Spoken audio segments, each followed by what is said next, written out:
you live from Neptune 4. You have marriage problems? They have marriage solutions. Think your significant other is a monster? Wait till you see what they've got there. Your spouse as a monster. Learn more here on Interdimensional RSS, the unofficial Rick and Morty podcast. Hello, everybody. I'm Travis. Hello, everybody. This is Brandon. And Welcome to Interdimensional RSS, the unofficial Rick and Morty podcast. So happy you've joined us again for the talkings of the Ricks and the Mortys as we discuss Season 2 episodes as we await Season 3B. So stoked. Totes stoked. So happy that this is a thing that we're doing. Yeah, we just started. This is our first episode. We're starting halfway through Season 2 of the show. But if this is your first time listening, thank you. Thank you for downloading the podcast. Yeah. We are two friends who talk about Rick and Morty. We've been doing it for over a year now, and we have a whole bunch of episodes that you can check out on Apple Podcasts or Stitcher or Spotify, just pretty much everywhere that That's right. Podcasts are made and distributed. Whatever app is on your phone where you could listen to podcasts, guess what?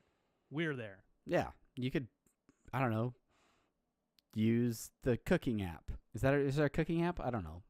It might be. You can if you have an Alexa. Sorry if I said that too loud and all your devices are haywire. I totally stared at the one in my office when you said that, and then I realized I was listening with headphones, and it can't hear you, Brandon. They can't do it. But anyway, welcome to the show. If you want to get a hold of us, there are a few ways that you can do that. Of course, Twitter at Rick and Morty Pod. Woo! Go follow us on Twitter. Rick and Morty podcast.reddit.com, or the official as you can get, Rick and Morty subreddit, rickandmorty.reddit.com, Instagram at Rick and Morty podcast. Still confused that wasn't taken a long time ago. With all the Rick and Morty podcasts out there, you'd think they would have snatched that Instagram username right up. You would think, and you would be incorrect. Facebook.com/Rick and Morty podcast, Rick and Morty podcast @gmail.com if you prefer that snail mail. That's like new snail mail. And then finally, if you like the show and if you want to support us, you can go to patreon.com/Rick and Morty pod, where you can support us on this show and any of our other shows, including Apathetic Enthusiasm or Submitted for Your Approval, a Twilight Zone podcast. And all your money and all your support goes directly back into these things to make sure that we can keep the figurative podcast lights on. Yeah, so go support us and then hang out on our Discord and say hi, or watch the video version of this episode that we are making right now. Right this second. Right as we talk to you. So first and foremost, like we do every episode, it's time for our first segment, semi-pertinent news. Barrack back, semi-pertinent news. I feel like that's a name. Who's Barrack back? Barrack Bat. It's my new comic book character that I'm working on. Just workshopping it mid-podcast, trying to get a feel for it. Yeah, I know we do a lot of Rick and Morty talking, but I mean, where's our comic book character? Where's our original comic character content that we're really trying to workshop and promote to all of our listeners? All right, sorry about that. That sucked, everyone. First up in semi-pertinent news, we have a couple of YouTube videos, some things that were shared over the last couple of weeks. First up, the Drunk Rick Method Acting Volume 2. For those of you that missed Volume 1, I'm sure you can find that on YouTube as well. But did you get a chance to watch this one, Brandon? I did. Did you get a chance to watch it? I did. It again was Justin Roiland in the recording studio, recording segments from the Vindicators episode, where Rick was blackout drunk and creating a Saw-like experience for the Vindicators. And they decided, I think it was Dan Harmon's idea, at least he alludes to that in the conversations, that he should method act and actually get really drunk while he records all of his voiceover work for Rick. That's right. That's right. And he talks about throwing up a couple times. It's great. It's great. A real deep look into the method acting. Yeah, of the Justin creative Roiland. process. In many ways, it reminds me of another documentary we both watched recently about the other side of the wind, the Orson Welles documentary. But let's not talk about that. You can listen to that at Apathetic Enthusiasm. The second thing was this is another kind of bit that Justin Roiland does to get interviews with the artists. And it's a new one that was just released. It's Justin Roiland's Double Triple Crazy RC Car Wild Extravaganza Crazy Jump Pop Jump Interview RC Show. It's the big finale, right? It's the big finale of his RC car interviews. That's right. This time he tried to get Harmon, and Harmon was busy. He had a thing. But he can't blame him. interviewed He's got things. design coordinator David Otterby. RC. I don't want to spoil anything because it's kind of a heartfelt ending to the episode. But there's chills. Yeah. There's some the thrills. whole gamut of emotions are felt throughout this episode. The whole but gambit from X-Men. Yeah. That's throwing cards. But those are really funny, and it's a unique way to kind of highlight some of the people that help make the show possible, and get to see more random Justin Roiland craziness. This one you get to see his dogs, so that's fun. If you ever wanted to know what Snuffles was based on or anything like that. So good things. We'll have links to both of those videos over in our show notes if you want to check out those videos. Yes, absolutely. Next up, I wanna talk about we've gotten requests in the past to talk about the comics, and a one shot recently came out from the Rick and Mortys from Oni Press. It's the Pickle Rick one shot, and for our video viewers, I have it up on the screen for video viewers. But this is physical. It's the real thing. I don't usually review the comics directly. Well, I do. I guess I do that sometimes. But usually I look for the positives in comics. In general, we try to stay pretty positive about all this stuff. Yes, absolutely. Let me tell you a little bit about this comic. First of all, over on Twitter at Earth919pod and at Armchair Matt had a little discussion with them about basically how bad this comic is. It is really not good at all. And if you are a comic reader and you haven't picked up the Rick and Morty comics, do yourself a favor and do not read this one. Don't start with this one because I have a feeling it will infinitely turn you off of the Rick and Morty comics forevermore. So here's the thing. The story, all the one shots so far, Sleepy Gary, K. Michael, and the Vindicators, they all tried to do something to expand on the story, to take it, at least take the character and get in their backstory, or maybe push forward to see what the future holds for them. Something different than just what was in the episode for that character, right? Yes. Now, if you're reading Pickle Rick, the comic book, you have basically watched a variation of the Emmy award-winning episode that is the opposite of Emmy award-winning. It's not written great. It's basically You're spitting fire, Brandon. It's the exact episode. All they do is change a little bit of the dialogue. The reason that that Morty and Summer are in therapy with Beth. Rick has a fruit gun that he turns things into fruit. When he goes into the sewers, he kills a turtle and wears turtle armor, and then he makes a Ninja Turtle joke. And then Snowball is the villain of the issue, which I don't agree with because Snowball's not a villain. I don't. We could have that conversation some other time. That's weird. Okay, yeah.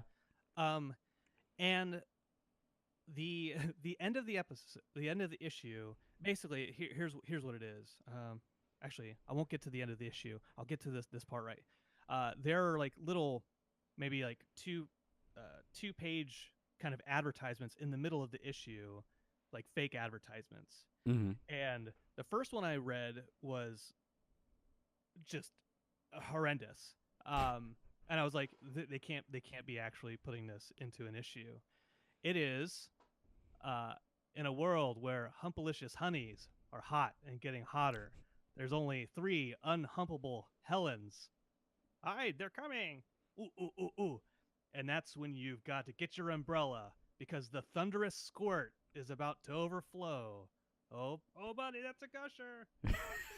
It's gonna take care of you first. I think you're doing it more justice than it deserves because the voices don't read that way off the page. No carpet or linoleum is safe from the roaring gush of thunderous squirt. Wow, that's moist. Thunderous squirt. You can't fake this flood. So that's the first one. And it's so obviously a Real Turbulent Juice parody. Yes. Almost an exact replica of Real Turbulent Juice. Very, very, very forced. And like when I like, okay, unnecessary. Don't need that. The second one is, I used to hate my body, and it's a picture. It's just the lower half of a woman in a dress. I used to hate my body, but now I'm sharing my secret to easy weight loss. I'm Spiders in My Mouth, Maria.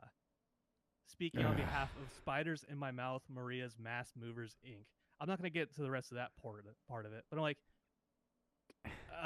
ham-fisted? Is that? Yeah, no, it is. It's a sloppy Answer My Eyes Johnson ripoff. Yes. Okay, so the reason I bring those up is because the very end of the issue, Rick gets to therapy. Then he uses his fruit gun to turn everybody into fruits in the therapist's office. And then Mr. Poopy Butthole walks in, and they're like, "Oh, you're here for therapy?" And he holds up a spray bottle, and he says, "You're just a bunch of dingy, dirty fruits all covered in icky dirt and chemicals and crusty wax. You need some Thunderous Squirt Extreme to really help you shine. Boy, oh boy." And then it cuts to a Rick and Morty with a pineapple head and a blueberry head. And Rick is saying, "I can't believe this is all one long commercial." And then Morty says, "Yeah, Rick, commercials are like the broccoli of TV. Let's watch Orange is the New Blackberry instead." Your reaction, the lack of the lack of reaction. Chelsea, my wife, I read her that last little bit of it, and she said the funniest thing associated with this issue. She said, "Oh, that last joke. That's real low-hanging fruit. Am I right?" And I'm like, you got that? That got chuckle out of me. Yeah. Nothing. Yeah.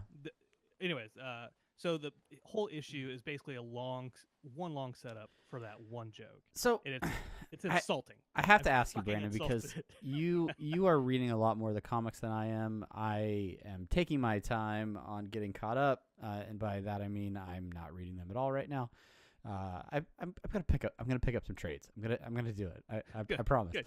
But I understand, like, especially with trying to pump out comics on a regular basis, and obviously the popularity of Pickle Rick, someone had to attempt to make a comic about Pickle Rick.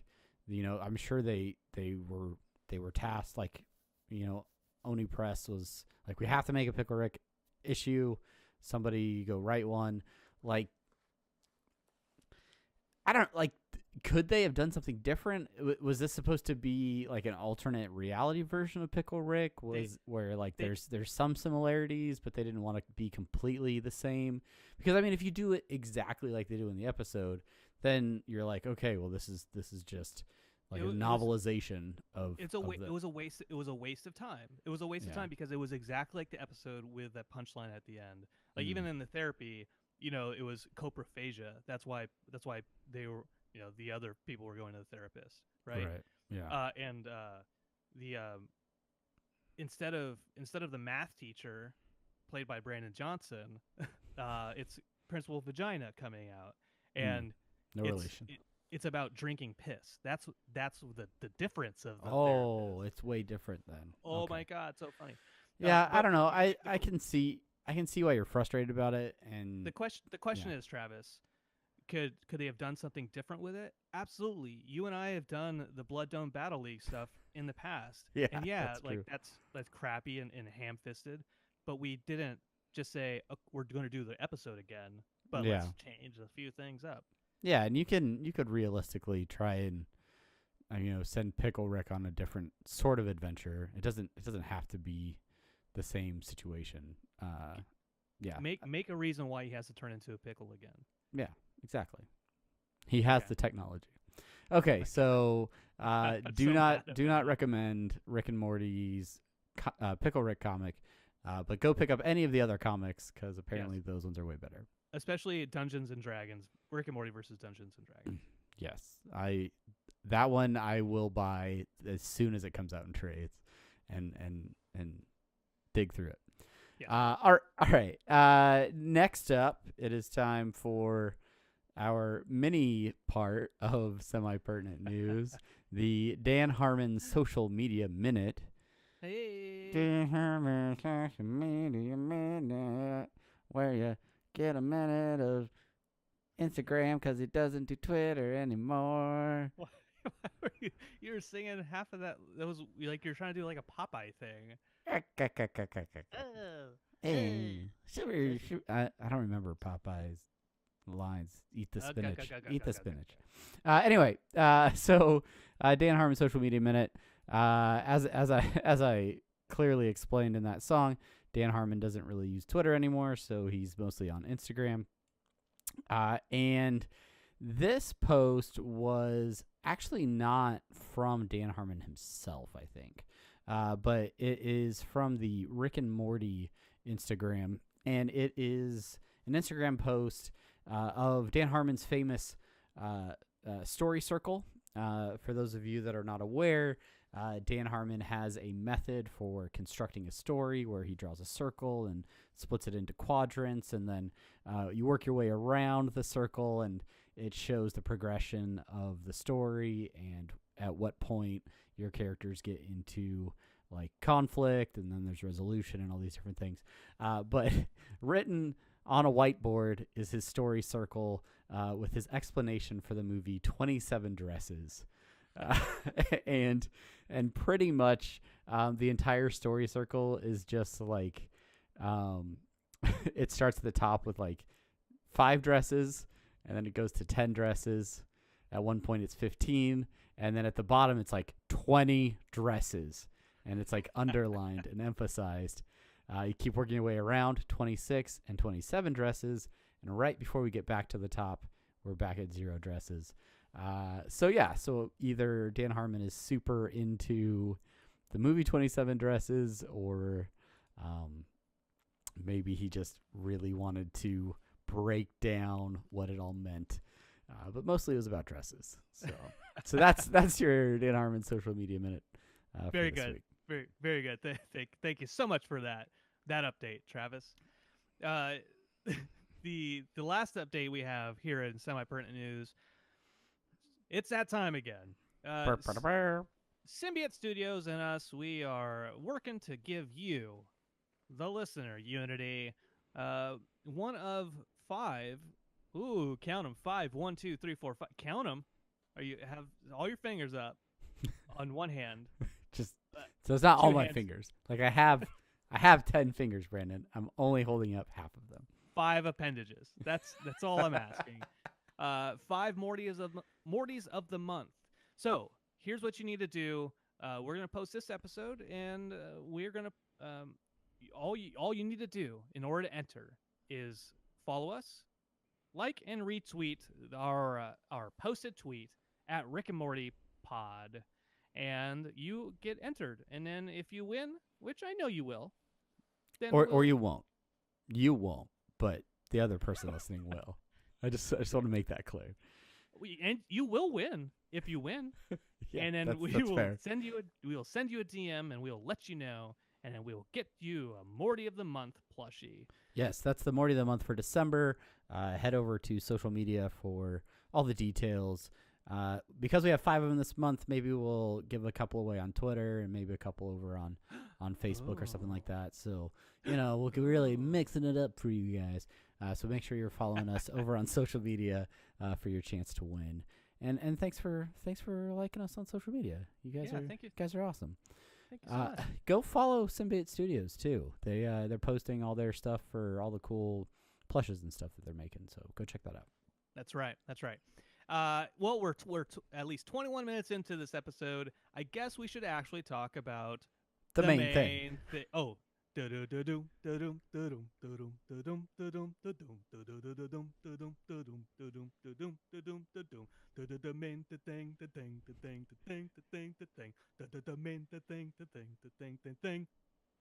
Ba ba ba boom.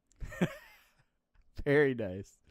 Yes, that's right. The main thing where we talk about the episode. Episode 207, Big Trouble in Little Sanchez. That's right. We only have about 3 more episodes of rewatching before we have to really start doing our homework here.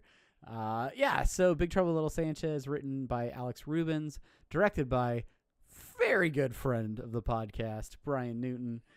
Originally aired September 13th, 2015. And I shared a glass of wine with him. Well, I didn't share the glass of wine. Like, you were both sipping on the same glass of wine? Really, Lady and the Tramp. Lady and Tramp in that glass of wine. Episode synopsis provided to you by, of course, IMDb only. Rick joins in on some hijinks by transferring his consciousness into teenage Tiny Rick. Beth and Jerry sort out their relationship. Is that the official synopsis, Brandon? I don't know. Which one did you see? Like, I got that one from IMDb. Hulu had something a little bit different, but it was like shorter. There were no brus in it. There were no brus or bros. It threw me off. It doesn't start again until maybe the end of season 2. Brus and bros. I don't know. I'll have to look it up here. It's funky. Let me tell you. Let's see. Season 2, episode 7. Rick Dunn joins in some hijinks in this one, bruh. Beth and Jerry sort out their relationship too, bruh. There you go. All right. Well, IMDb is lying then. There's I'll just a little behind the scenes for the listeners. There's like one old like blog post where they wrote all of them, and it's just really up there in my Google search history now. So that's how I go and find all the synopsises. That's making the magic there, Travis. Okay. So this episode, obviously, it's all about Beth and Jerry fixing their relationship. Has nothing to do with Rick and Morty or Summer. They're hardly even in this episode. Where do you want to start on this? Do you want to start with like the B plot with marriage counseling, or do you want to talk about Tiny Rick? Let's save Tiny Rick. Let's get into some codependency situations here. So the episode opens with all of the Smith family sitting around the breakfast table, which I actually thought about a little bit. Like, they have breakfast as a family a lot, so like, good for them. Good, and it's no just like there's strawberry smiggles on the table, which I will add seem like an afterthought, like almost like they were drawn in later after this scene was already worked on, because everybody at the table is eating like eggs and sausage and like rice or something. Like there's like maybe hash browns. It may be like a traditional Hawaiian breakfast or something. Loco Moco?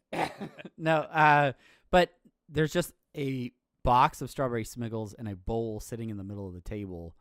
It's not like part of what anybody else is eating. They're just there. But anyway, so they're eating breakfast as a family, and Summer is talking about how there might be like a vampire at school. And Jerry's not paying attention. He's popping balloons on his iPad. And so Beth and Jerry start fighting, and Rick is basically fed up with their marital troubles and decides to take them to see a interstellar marriage counselor that has 100% success rate. So Beth and Jerry head over to Nuptia 5 or something. Nuptia 4. Yeah, to go get some marriage counseling done. Let me ask you the side question, Travis. When we were talking about planets, you hear like, Capricorn 5 and Sierra Beta 7, right? Beta 7, right? Beta 7. Does that mean there's like 6 other betas? Right. I don't know. Can we get some astronomers in here? And Can we get some space experts in on the show, please? We'll interview you for the 10 seconds it takes to ask you that that one question. Yeah, I don't know if the numbers are like sequential or if it's some sort of like a zip code, like interstellar code, like, oh, it's in the 7th region of something. I have no idea. I'm completely like when you have a zip code, but like you have the 5 digits for us in the US, but then you have like the dash and then 5 extra digits, which says something different. Who uses those extra digits? Who uses it? The postal service does, but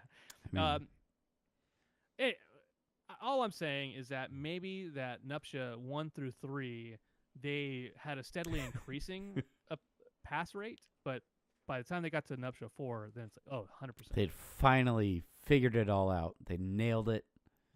So primo. Yeah. Jerry, Beth, literally get dropped off at this place. Right. And they rapidly find out that the way this whole thing works is showing the representation of what the other spouse sees them as.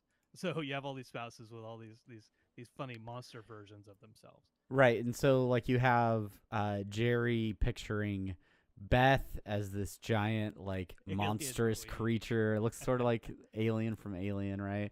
And she's super smart and she's super powerful.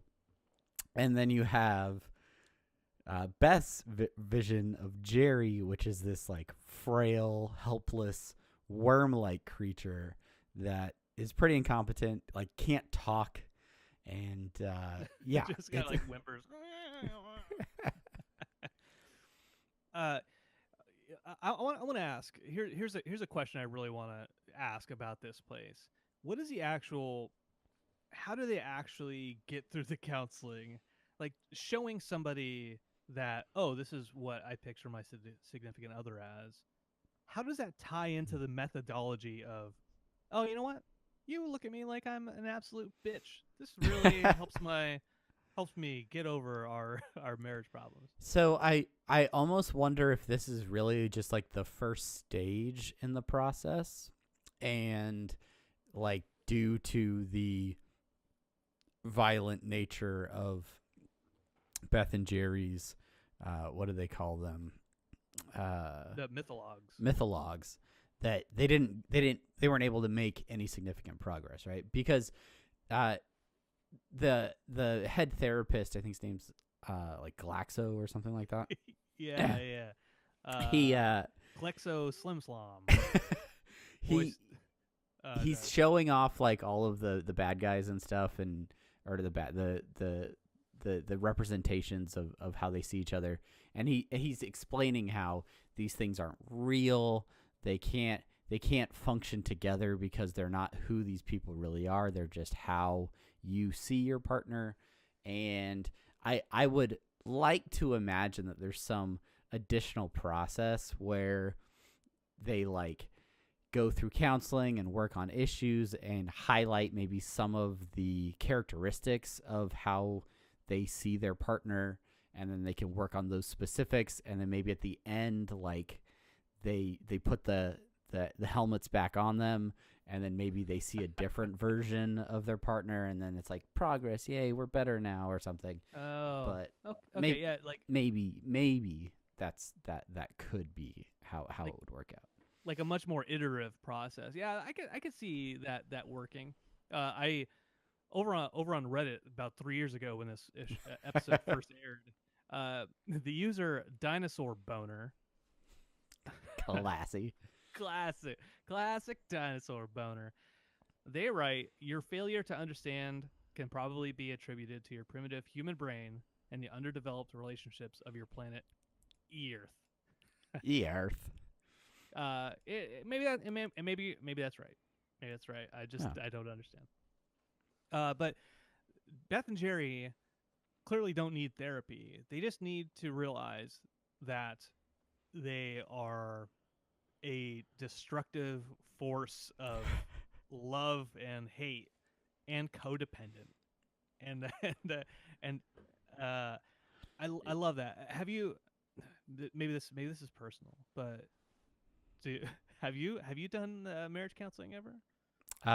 So I did premarital counseling, where you like go and talk to people that we had the person that was actually like performing our marriage ceremony, like they did it for us, and then and it was also a couple that we like knew and respected for a long time, so and we like respected their marriage and stuff, so we're like, hey, like tell us what works and what doesn't work and stuff like that. So it was a good process. Like there wasn't stuff we were like working on. It was just more of like prepping for having a good marriage.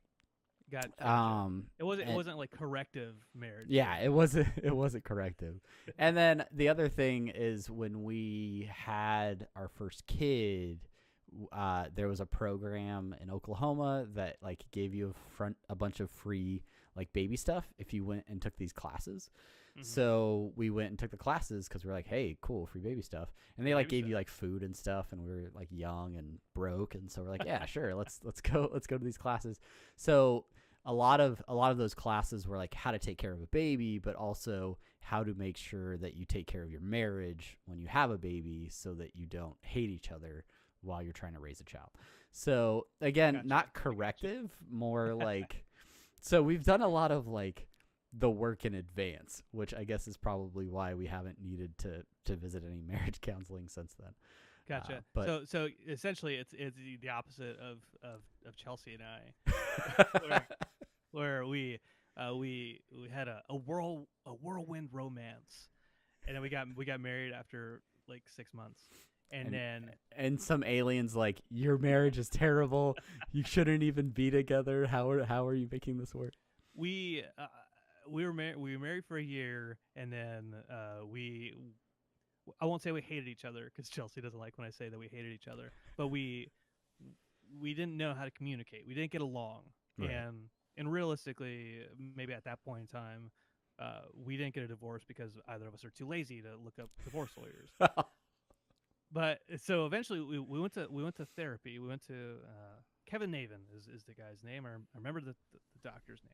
Not a sponsor. Not a sponsor. He'd probably be like, we're not supposed to talk about this guy.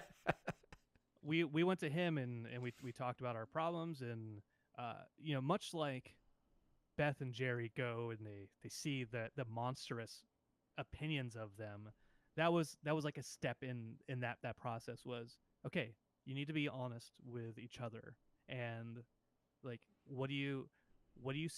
don't say you're like this. I feel like you're like this. I feel that you do this, and that way it's coming from you, and that's right. basically the same thing, right? The representations of what I think Chelsea is, and we were called codependent. Also, I just want to point that. They're codependent. Yeah. But so, although it's an exaggerated way this episode makes it out to be, I think it's still interesting that they find these kind of creative ways to represent what therapy ends up being. and almost, I mean, we talked about the Pickle Rick comic earlier, but this is really one of the first episodes that really dives into therapy and the work that it is and how it can be a challenging process, but it can also open your eyes and give you a new perspective. And even though initially the way that Beth and Jerry reacted to the representations of themselves from their spouse as negative things, I think both of them could realize certain things about that representation that helped them to grow individually and help kind of grow in how they truly see each other. I mean, you'd literally see it when Beth is hooked up to the machine and her various opinions of Jerry change, thus spawning different versions of Jerry in this giant, massive pile of fighting Jerrys. But I did find it very interesting that these destructive versions of themselves that were not supposed to be compatible, that the unique aspect of Beth and Jerry, that those negative things were still able to work together and assist each other in reaching a goal. And not that that's a healthy thing necessarily, but it is very interesting that even those negative aspects of each other somehow still work together in their relationship and allow them to sort of love each other through it, even though it's really difficult a lot of the time. Right. I have two questions.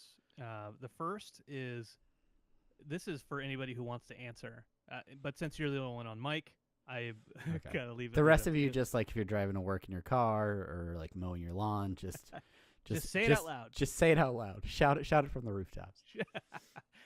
Do you the counselor, he said to Beth and Jerry that they are the worst couple ever and they shouldn't be together. Why are they together? Literally the worst. I don't know if I can say that's true. Do you know any spouses that are worse for each other than Beth and Jerry? Ooh, I don't know. Well, okay. I mean, we're not naming names. It's no names. Really, names. yes or no? Is it there are people out there that you know that are worse than Beth and Jerry? I have encountered people that are worse in their relationship than Beth and Jerry. That is a fair statement. Okay. All right. And I wish them well. I wish them this therapy on Nuptia 5 because this planet is. I mean, they still have 100% success rate. I gotta say, Yeah. Hey, that is true. All the people who are dead, that's kind of a success because they're dead together, right? Yeah, they're not divorced. There was that one couple that got crushed by Alien Beth's tail, and they got crushed as the man was trying to lift his wife up. Yeah. He was supporting her. Exactly right. So that was my first question. I'm like, okay, I know worse couples than this. This is exaggeration. The second question I have is about the end of that B plot with Jerry puts the helmet on Buff Jerry, right, and then creates this goddess Beth that defeats Alien Beth. My question is this: at the end, we just see Beth and Jerry by themselves, snuggling and kissing. What happened to all the Jerrys and Beth, Jerry and God Beth? Where are they at right now? What do you think they're up to? You think they're banging each other? Yeah, they're just having a weird, sick sex party in there. There's like, I don't know. All those worms are like wiggling their backsides at Goddess Beth, and I don't know. It's I really do. I have no answer for that. Do you think they ascended? I don't know. Maybe like a timer clicked off and they all disappeared. I don't know how it works. Yeah. That's I'm a nice just thought. spitballing here. I don't know. Yeah, you know what you're doing, Travis? Let me tell you what you're doing. I'm writing fanfics. Something better than what the Pickle Rick issue was. Okay. That means we got to write our own comic, Brandon. We got to get on this. Okay. Let's move on to now the Rick, Morty, and Summer bits. That's right. It's Tiny Rick. Tiny Rick. It's the classic episode, loved by so many people. And I gotta be honest, this episode like doesn't stand out for me in my memory like that often. So Tiny Rick, I almost feel like I know Tiny Rick more from merchandising than from the actual episode. And watching the episode several times in preparation for the podcast gave me an even better appreciation for this episode and the storyline and just sort of the internal conflict that Rick goes through over the course of this episode. I'm kind of along the same path as you in the sense that Tiny Rick, Big Trouble in Little Sanchez isn't an episode that always sticks out to me. Right. And even though I enjoyed the episode, it's still not an episode that I'm like, yeah, that's a go-to episode. That's the one I want to watch today. Yep. But with that in mind, I do think there's interesting stuff in here. Obviously, we talked about the Beth and Jerry relationship for like the last 20 minutes. But this idea that you can put your consciousness into a young body and that there's issues with that. There almost, I'll say maybe developmental issues with that. Mm-hmm. I wrote down in here talk about repression and stuff, but like just thinking about like when you were a kid, I had a thought on this, but like when you were a kid, you said to yourself, "Oh, I wish I was an adult and I had experience." And then at 36 years old, which we're not, we're 25, obviously. Obviously. We say if I was in high school now, knowing all the stuff I know now, oh, my life would be so much different. I'd be a millionaire. Yeah. If I could do it all over, I'd never make those same mistakes. I'd totally make the same mistakes.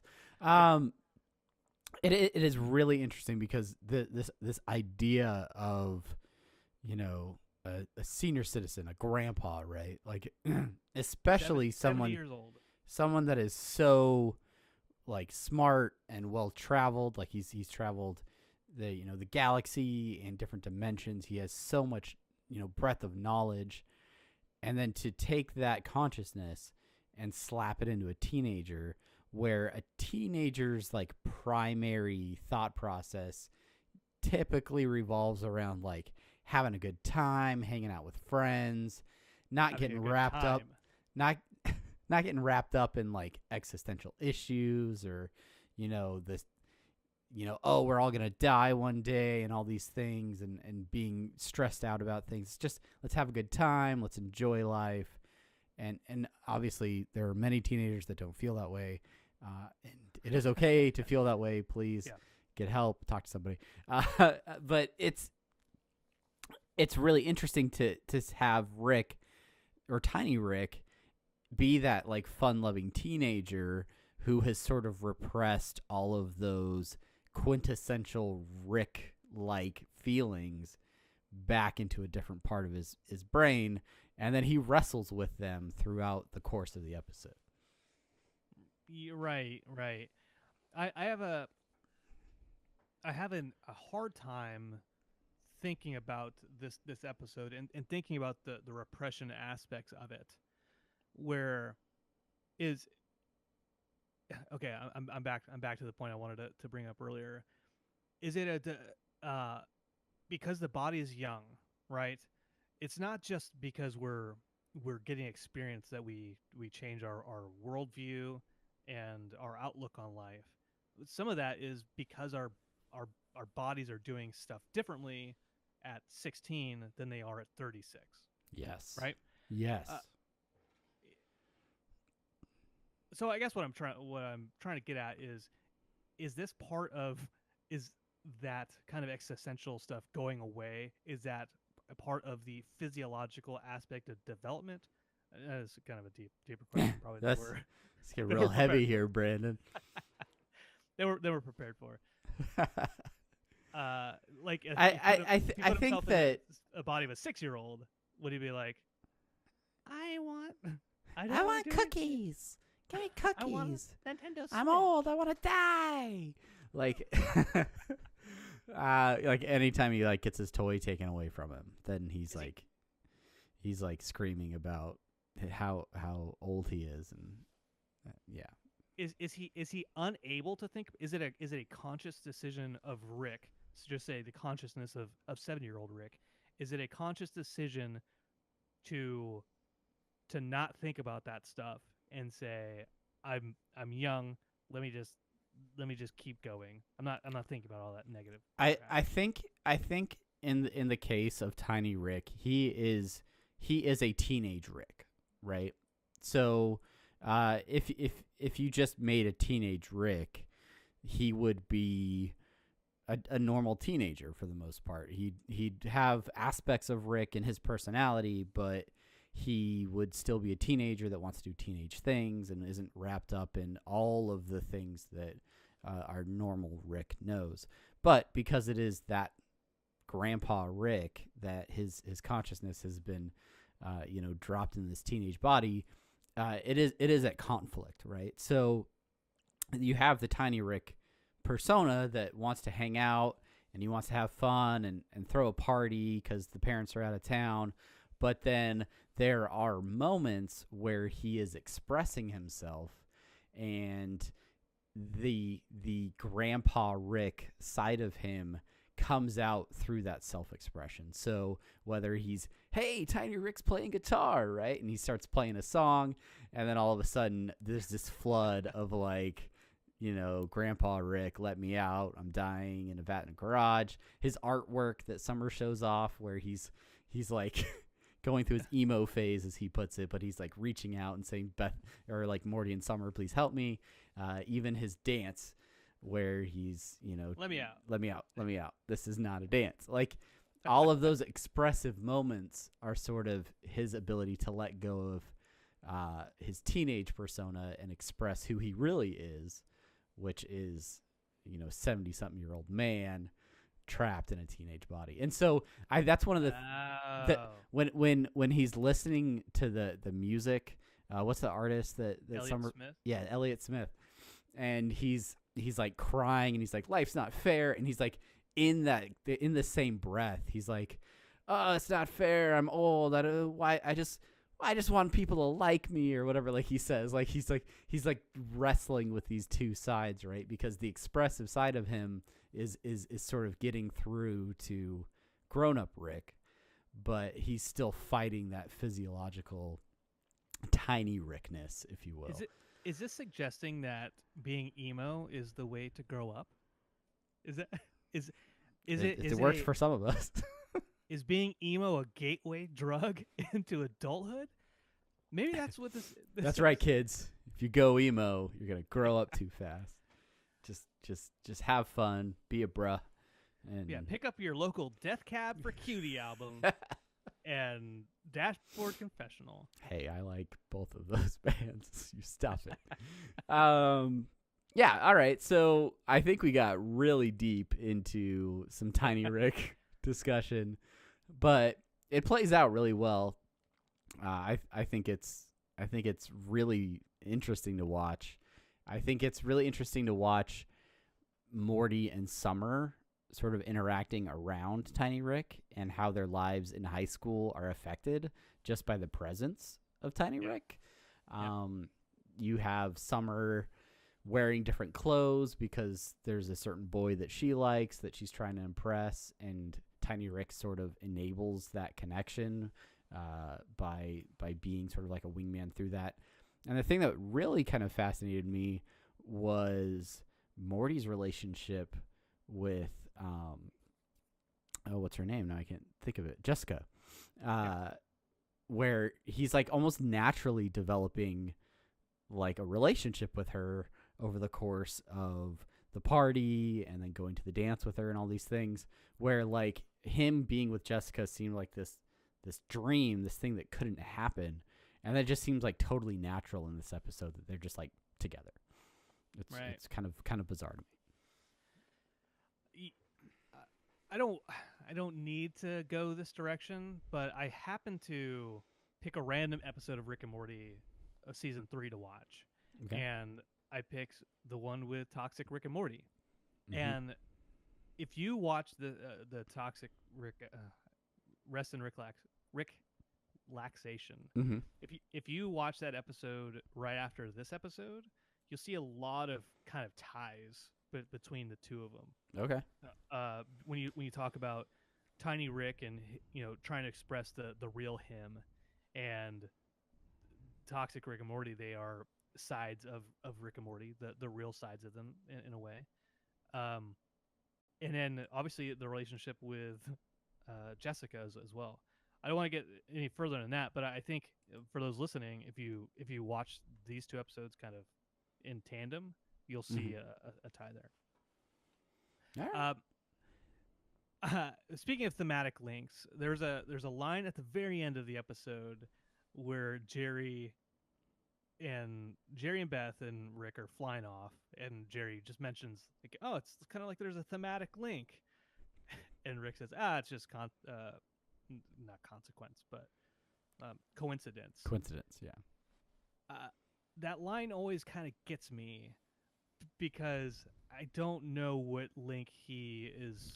Like what the thematic link actually is. Yeah. Do you have an answer to that? Well, seeing as I've never actually paid close enough attention to that line to hear it, I've never given it adequate thought. Okay. But you tell us then. Yeah, you tell us what the thematic link is. You're smarter than us. Tell us. Yeah, I could probably formulate some ideas, but we need a call to action anyway. So you guys let us know what you guys think the thematic link is between the A and B plot. A couple other little notes about this episode. How many stakes did they use for a single vampire? You wrote in here. It's just Coach Ferratu, right? Yeah, it's just the one. He doesn't have a coven of vampires. They don't need a whole gym bag full of them, right? Right. They have a vampire bloodlust, basically, is what I gathered from that. And the second part of that was Coach Ferratu is a vampire. Vampires sleep during the day. School is during the day. Is Coach Ferratu a nocturnal vampire, like a dayturnal? He's a daywalker. It's the only explanation. He's they killed Blade. What happened? No, Wesley Snipes. Yeah, that the entire subplot about Coach Ferratu and the vampires gets us into one of my favorite parts of discussing the episode, and that is our favorite bits. So one of the things I wrote was Coach Ferratu himself. The idea of the vampire gym teacher that is killing cafeteria workers and things like that, and I like how that subplot is like ever present, but never fully like gotten into. Like just Tiny Rick shows up. What up, my Hellsings? Like, let's go kill some vampires, right? And then like you never see them interact with the vampire. You never see them fight anything. They're just back in the garage. It's like, whew, good thing we took out that vampire. Who knew Coach Ferratu was going to be the vampire? And then it ends up being the reason that Tiny Rick gets expelled from school and everything. So it's like it's always there, but it's never like really the story that we're supposed to be watching. So that just cracks me up. I like in the beginning of the episode, Morty is kind of shaming Summer, and he says, "It's a big universe. Get used to it, right, Rick?" And he like looks at Rick for approval. Yeah. He's flexing that Rick in training sort of muscle, but he's still not 100% confident in his skin. Yeah, and I think he does that once or twice more during the episode. And I think it's just a really kind of smart way of introducing that Morty is trying to be bigger than he's looking up to Rick, and when Rick becomes Tiny Rick, kind of lets Morty relate and be okay with Rick doing this Tiny Rick stuff for a little bit, but then eventually getting to the realization this isn't like Rick cares more about this existential crisis than what Tiny Rick is putting on. Yeah. Plus, he's being an asshole to his sister. That he is doing that. Can't do it. I love the scene at the party where Tiny Rick is that guy who picks up the electric or the acoustic guitar at a party, and they're like, "Hey, look, Tiny Rick's got a guitar," and then he plays one of the classic Rick and Morty songs, "Let Me Out, Let Me Out," "Dying in a Vat in the Garage." So featured on the Rick and Morty soundtrack. Make sure you pick that up. But yeah, that is a great newsstands. That's where they sell them. That's where they sell those. I'm always a fan of the little. Anytime I see a Devo hat, I gotta shout it out. Mark Mothersbaugh, the man. Yo Gabba Gabba. I do like when the main counselor. There's like the escape ship that's leaving Nuptia 4, and they're like, we only have room for one more. and he says, "Oh, let me talk to them. I'm a therapist." He runs off the ship. They're not therapists. Go. They're not therapists. Leave them. Yep. And then hops on the ship. I like the way that Glaxo pronounces Earth. Yes, Beth and Summer from Earth. It is known that the customs on Earth are far more simpler than some of the ones that they have. And you're gonna call out who the voice actor was for him earlier, and I sort of cut you off. What is his name? I was hoping you were going to ignore me. He's on Community. Yeah, he's the dean on Community. Yeah, Jim Rash, I think. Yeah. I got it. Jim Rash. Yeah. So another Community Rick and Morty, Harmontown crossover there. Yeah, and I'll just throw this out there. Toby, Summer's prospective boyfriend, is played by Alex Hirsch, creator of Gravity Falls. Yes. Bill Cipher is in the episode on a scanner in the background. Right before or right around the time Jerry's getting his scan done, you can see Bill Cipher on the screen there in the background. So by the way, Gravity Falls, someday I hope that show comes back someday because that's such a good show. Another good crossover. There's been a couple other Gravity Falls crossovers in the show. Obviously, Justin Roiland did some voice acting on Gravity Falls. So yeah. My last favorite bit. I just love how Principal Vagina takes Tiny Rick aside, and says, "Hey, I'm willing to overlook a lot of stuff. The school board's really embarrassed about the whole vampire thing, but we can't have you killing vampires. Can't have you killing teachers.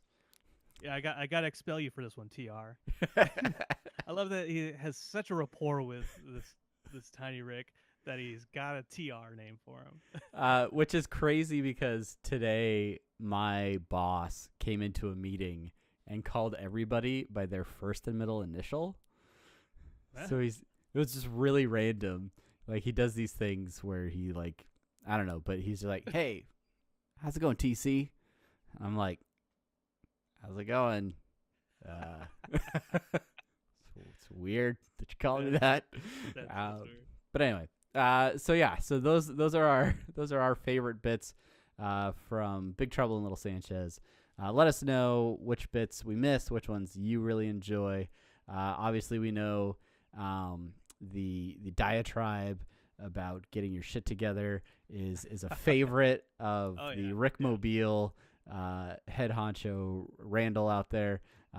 He tends to recite that repeatedly as you wait in line for your exclusive merch at the Rickmobile. But a lot of classic stuff in this episode.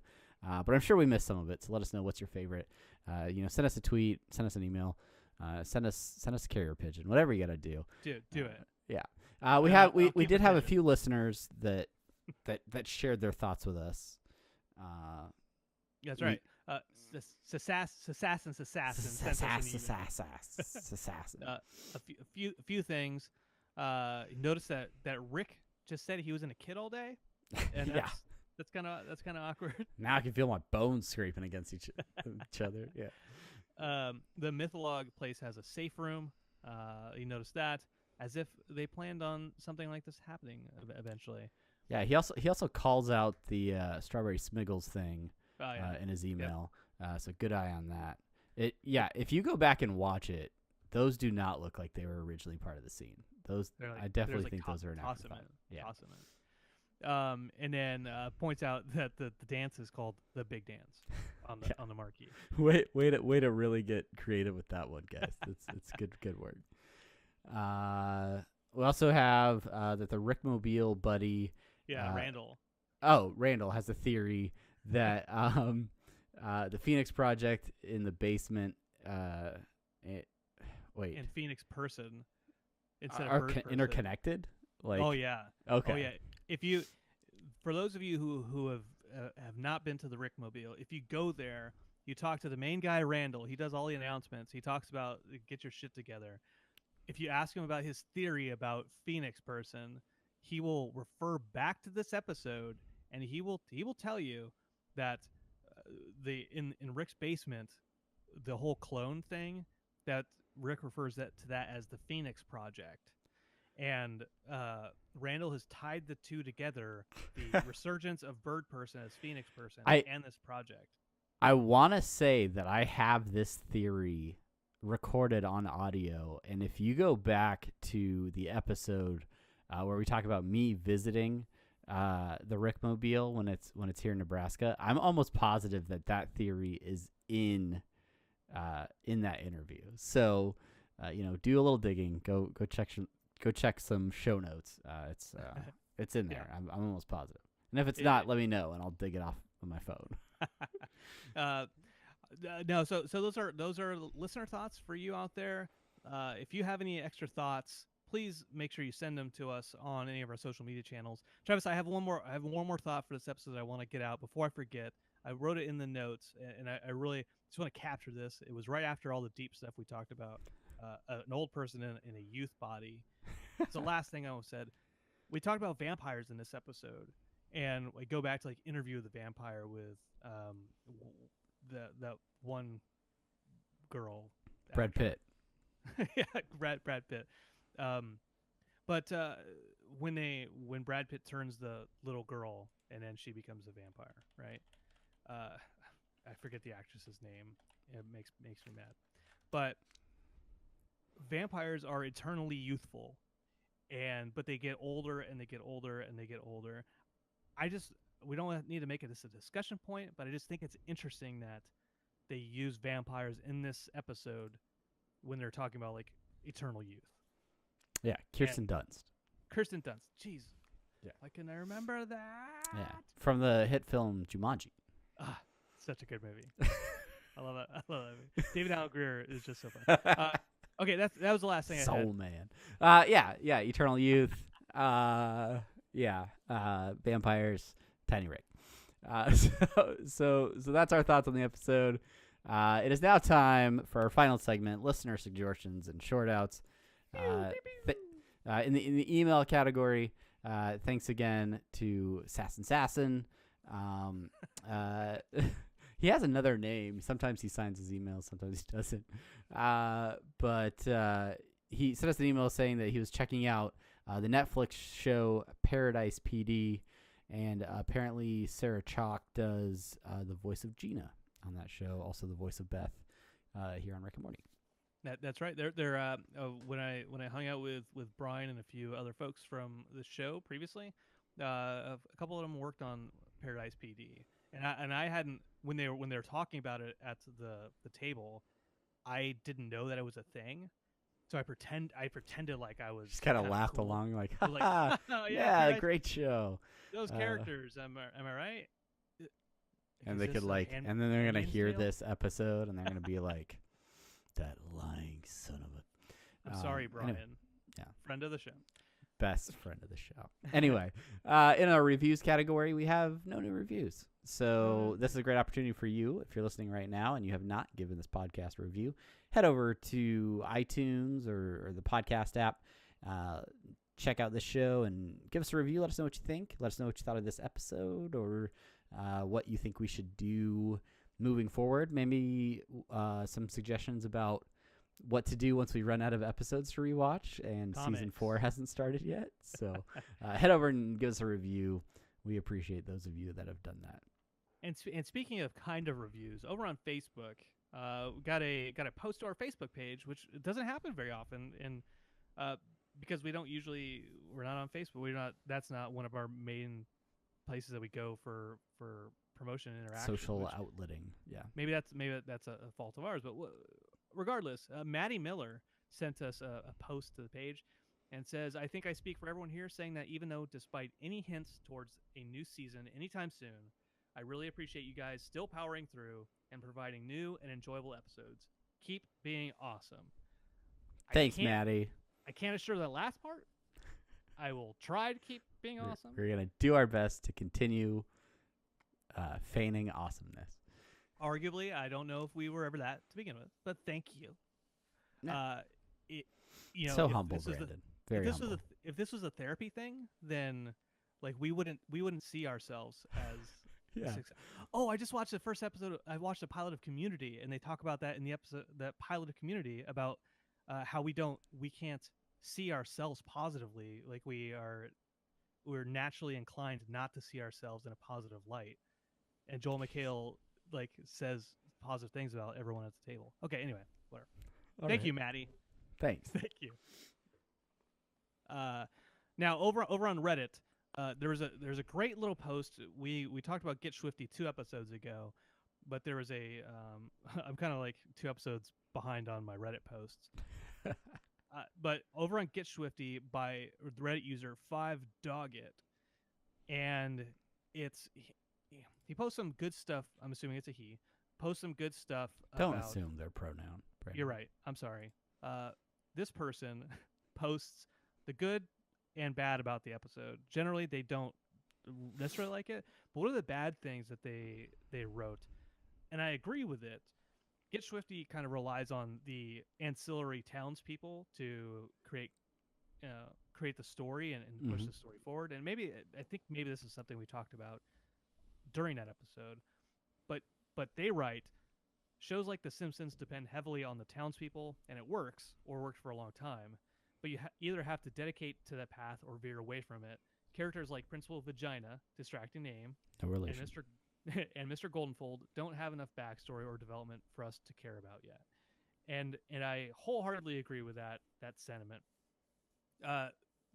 5Doggit has a bunch of other good points in that post. I'll have it in the show notes. Go check it out. Right now it's pinned to the top. It won't be pinned to the top by the time this episode airs. But I think it's a good read. Yeah, that is a really interesting thought process. Like, I think the knowledge about the townspeople in The Simpsons develops a lot more over 30 years almost of the show. Whereas we are already getting little tidbits of information about Mr. Goldenfold. We've been through his dreams.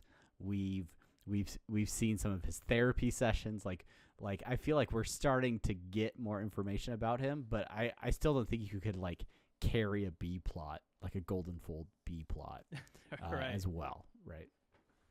Agreed with that. Agreed with that sentiment. Absolutely, Mr. Menard. Heading over to Twitter, at Mr. Mark Chilcott.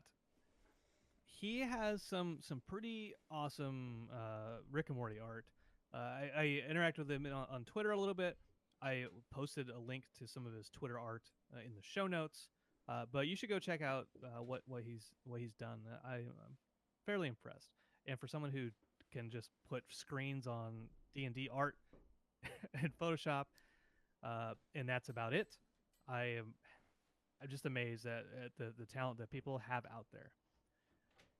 on Twitter also at Bama Ginger Spice. She followed us on Twitter, and I said, "Hey, thanks for following us on Twitter." And she writes back to us, "My all-time fave show, and I love the podcast." You know what? I love you.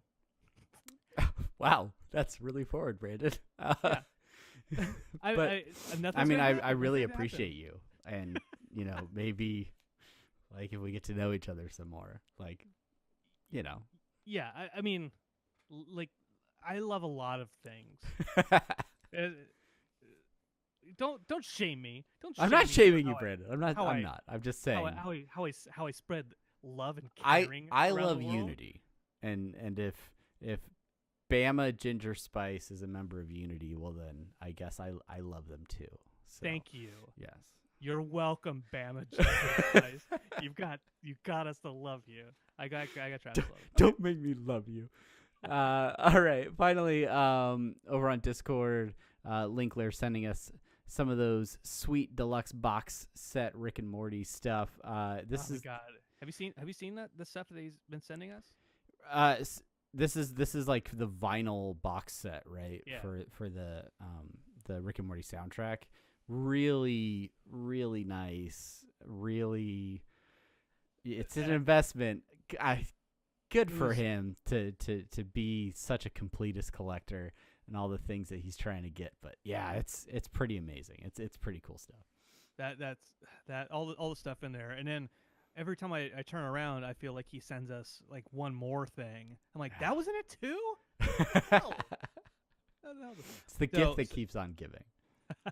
So thank you for making me envious of you. Yes. More than I was. And that's it. That is it for this episode today. Yeah. Travis, do you have anything? Only 3 more rewatches to go. So make sure that you are letting us know what you think about this episode, and then big episode coming up, episode 208, Interdimensional Cable 2, Tempting Fate.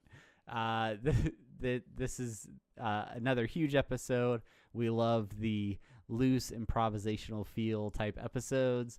So let us know before our next episode what you like, what some of your favorite bits are from that episode, so that we can discuss those on the next podcast.